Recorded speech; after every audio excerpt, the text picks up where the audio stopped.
Alright, for my homework on mating nukes, I thought I would take a video and show the type of queen castle that I use to get my queens mated in and kind of walk you through what the setup is. For getting my queens mated for 2023, and I was using them this year as well, I like the Mann double mating nuke. And so this is a polystyrene mating nuke with a small little entrance there, screen bottom, and it holds 3 half medium frames. So these 3 frames are the equivalent of 1.5 medium frames. So it's a little bit nicer area than the mini mating nukes. I really don't like those at all. These also have a reservoir for the syrup, but I did find that I was getting a little bit of drowning, so I will take a piece of wood from the packages or a piece of queen excluder and drop it down in there as a ladder for the workers to be able to climb out of there very well. One other thing that I have used this year, and I will continue to use, is 1/3 of a piece of queen QMP lure, temp queen is what they call it. And so this I started using in early spring before there was any brood in the frames to hold the bees in there, but it worked so well I just left them in there the whole time, even when the virgin queens were in there and as they were mated and laying well. So these frames, they do sell plastic Cell-Rite foundation to go in there. So some of my frames have the plastic foundation. Others are naturally drawn. You can see these had a few rounds of brood in them. I do like the natural frames versus the Cell-Rite, but then the bees, when they're drawing their own stuff, you can get some real funky honeycomb or drone comb in these things if there's not a need for laying space for the queen. The one reason I chose these was because you can actually put them into what Mann Lake has as a grow box, and it will take 10 of these frames. 2 of these grow boxes that have 10 frames will fit on a 10 frame regular size colony, so that you can put these to overwinter like this. I don't use 10 frame equipment, I use 8 frame.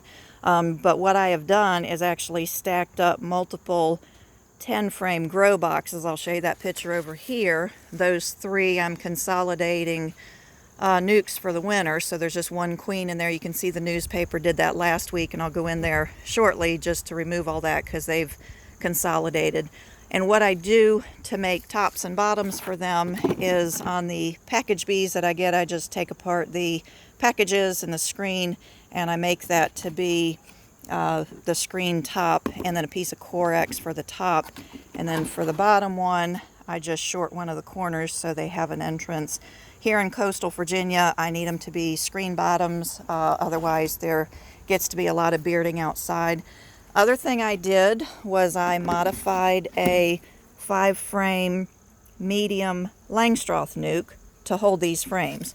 So I used 1 long piece of wood down the center, and that gave them a spot to hang the frames on. So just thrown in there with brackets that can be removed.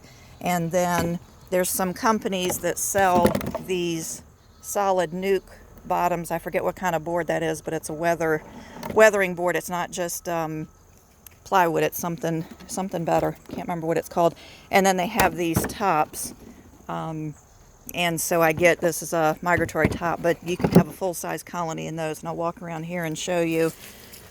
This one has the 10 frame mini frames in both of these, so this is 20 mini frames, which is 10 medium full-size frames.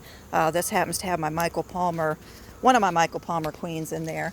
And what I typically do is just drill a small hole in the side of the box. I did end up getting the true bottom boards for these, but for winter and stuff they'll just be that hole in the front or the side.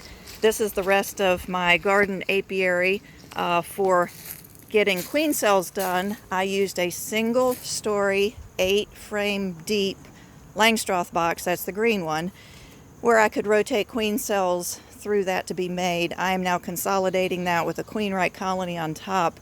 But there was a feeder in this bottom green one, so it had a total of 6 frames with, I would just keep on putting in capped brood in there, and so I was able to raise 300 queen cells in this one box I started in March, went all the way through early August, and just kept adding one frame of deep capped brood, say every 7 to 10 days. And I never had it go laying workers.